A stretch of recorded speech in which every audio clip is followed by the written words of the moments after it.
20 years ago, gates to other worlds, known as dungeons, appeared. At the same time, only 1% of the population awakened special skills.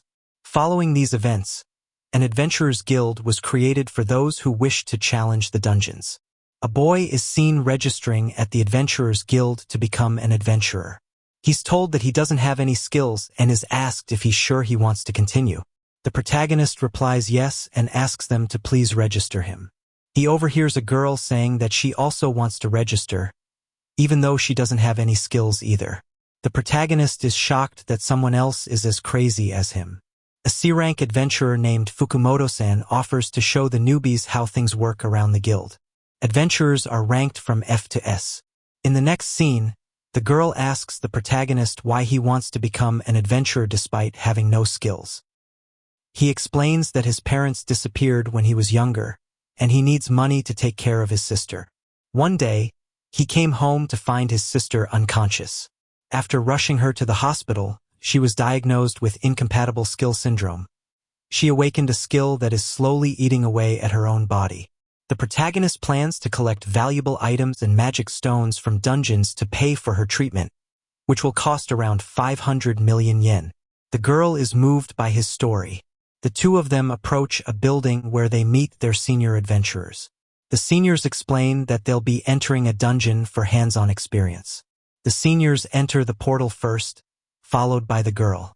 The protagonist then reveals that, although the guild claims he doesn't have any skills, he actually possesses a hidden ability that doesn't show up on their radar. He has the power to access the magic from his previous life in exchange for skill points.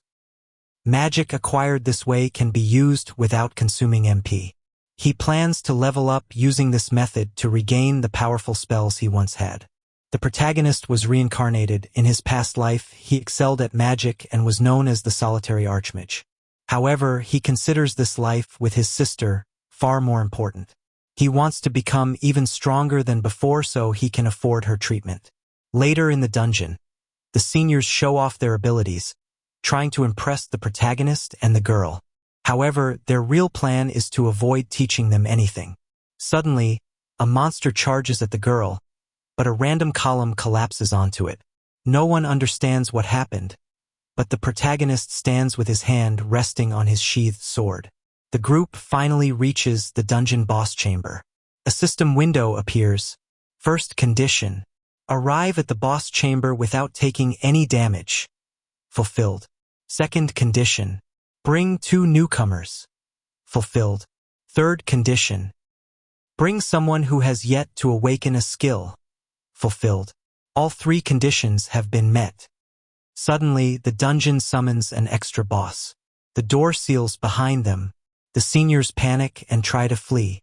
The girl, terrified, asks the protagonist if the seniors can defeat the bosses. He responds that he's not sure, but they have to believe in their abilities. The seniors begin losing the fight. The protagonist charges forward to face the dungeon boss and tells the senior adventurers he has a plan to win, urging them to listen closely. The protagonist's powerful hidden skill is called Forbidden Restriction. In exchange for being able to use magic without consuming MP, all the spells he knew from his previous life have been sealed. Once he frees himself from these restrictions, he will be able to surpass even his former self. The senior adventurer, Fukumoto-san, doesn't believe the protagonist is a newbie and suspects he lied about his status due to the way he moves in combat. The protagonist tells him they'll talk about it later, but for now, he wants Fukumoto-san to distract the dungeon boss for 3 minutes. The protagonist then approaches a girl and says he needs her help too, asking her to sit still. He puts his hand inside her shirt, raising eyebrows as it definitely looks like sexual harassment. However, he is actually manipulating her magic circuits to allow her to cast magic. She begins to glow with a radiant aura. The protagonist tells her she can now use magic and says he'll have to put his faith in her since he can't use magic yet. The dungeon boss is about to take out another senior adventurer, prompting the protagonist to urge them to hurry. He instructs the girl to repeat after him and to hold her hands toward the dungeon boss. She shouts, "Crimson Lotus Fireball." A massive blast erupts, killing the boss. She thanks the protagonist for his help. A door lifts, revealing a bright red crystal. A system window appears, announcing that the protagonist has leveled up and received the title Reincarnated Archmage. Stats: Attack 42, Defense 35, Endurance 34, Agility 37, HP and MP 150 each. After the dungeon boss was defeated, they returned to the surface and called for emergency assistance. The 3 senior adventurers all survived but were badly injured. The protagonist waits at the Adventurers Guild, anticipating the detailed analysis from his guild card. The guild card records every monster a person has defeated, which is how adventurers are properly compensated for clearing a dungeon. A man from the Adventurers Guild's General Affairs Department returns with both the protagonist's and Amamissen's guild cards. He hands them back but requests to question them about the extra dungeon boss that appeared. A flashback begins from when they were still in the dungeon. The protagonist asks Amamissen not to tell the guild how he activated her magic and wants to keep it their secret. She gladly agrees, but in return, requests to become the protagonist's disciple. The protagonist declines, saying he's refusing because she doesn't seem cut out to be an adventurer based on how she reacted in the dungeon. He doesn't want to irresponsibly teach her magic and send her to her death. She says it's a pity, but he might be right and she'll think about other options. The scene cuts back to the present. Amamissen explains that the dungeon boss was already injured and weak when she delivered the final blow. The man from the General Affairs Department believes their story and rewards both of them for defeating the extra dungeon boss. The protagonist receives 250,000 yen, and Amamissen receives 3 million yen. The rule is that 75% of the reward goes to the person who dealt the final blow, while the remaining 25% is split among the other party members. If they had been in a clan, the money would have been divided evenly. Before leaving, the man says he expects more from them in the future. The protagonist replies that they'll do their best. Amamissen tells the protagonist that she doesn't want to keep the money and believes he deserves it since he helped her, but he declines. He says she played her part and that he doesn't want the guild questioning why he received her share. They agree, exchange contact information, and part ways. The protagonist sits on his couch, looking at the 250,000 yen check. It's enough to cover a month's rent in a single day. The Adventurers Guild pays well. Just then, he gets a message from his little sister saying she feels better and managed to eat a few cups of pudding. Fired up, he swears to grow stronger and earn 500 million yen for her treatment. He suddenly remembers he leveled up and gained some skill points. A system window pops up, announcing that he has reached level 10 and can now summon a management fairy. Suddenly, a tiny fairy appears, visibly upset with him for skipping training for 20 whole years. Confused, he asks why she's mad, and she explains that he created her in his past life. A fairy designed to manage the forbidden restriction technique. Her sole mission is to make him the strongest. The fairy explains that she's upset with him for not training for the past 20 years. The protagonist doesn't remember creating her in his previous life, and she tells him that a part of his memories must be missing.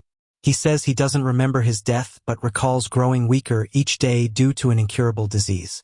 The fairy says she was born after his death and doesn't say much more.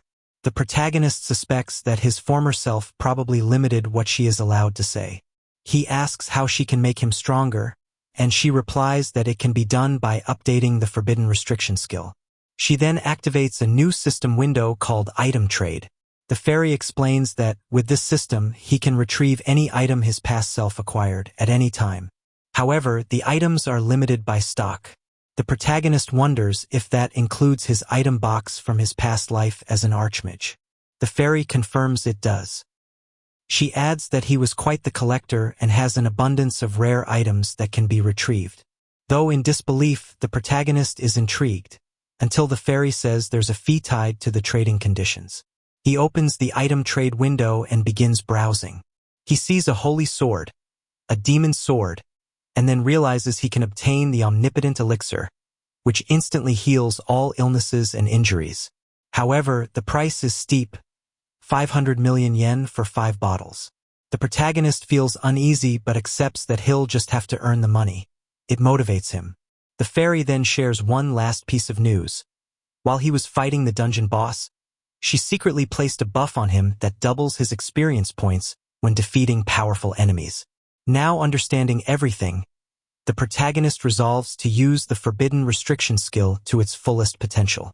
The fairy is pleased. The protagonist then asks for her name, but she says she doesn't know. He never gave her one. He begins to think and decides to name her Sphere. She's happy with the name. The next day, the protagonist joins a D-rank dungeon party through the Adventurers Guild. As an F rank, he's just there to fill out the numbers. The party includes 3 C rankers. One of the members comments that F rankers don't get any loot since they don't have any skills. The protagonist replies that he'll make up for his lack of skills. As they prepare to enter the portal, the protagonist notices one of the members has an ominous look on his face.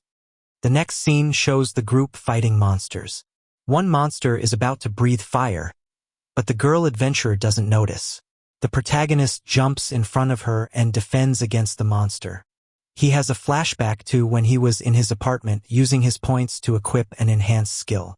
Receiving skills from the forbidden restriction doesn't consume MP, meaning he can use enhanced skills whenever and wherever he wants during close combat fighting. The scene cuts back to the present, where the protagonist is battling the monster.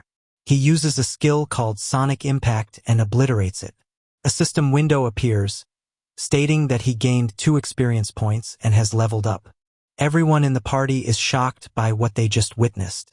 One of the C-class members questions the protagonist, asking how he's so strong without a skill. The protagonist replies that he just acquired it yesterday. The girl then thanks him for stepping in and saving her earlier. Some of the party members aren't too happy, knowing they'll now have to evenly split the loot and profit. However, another member is glad because they'll complete the dungeon faster. One member apologizes for being rude earlier about his comment that F-rankers can't get loot. The protagonist brushes it off and says it's okay, admitting he should have spoken up about having skills. However, he purposely kept it a secret, knowing they probably would have declined his request to join the party. The dungeon proceeds smoothly, and they subjugate the dungeon boss. The protagonist is now level 17. The party members are ecstatic that the raid was such an easy win thanks to the protagonist's strength.